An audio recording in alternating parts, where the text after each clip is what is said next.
1ก็คือ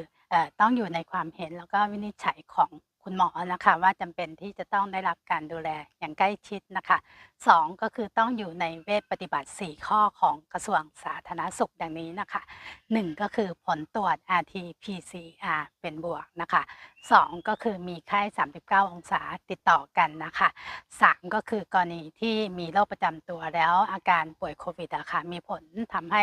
อาการของโรคประจำตัวเปลี่ยนแปลงจำเป็นที่จะต้องให้คุณหมอดูแลนะคะ4ก็คือกรณีเด็กเล็กน้องซึมลง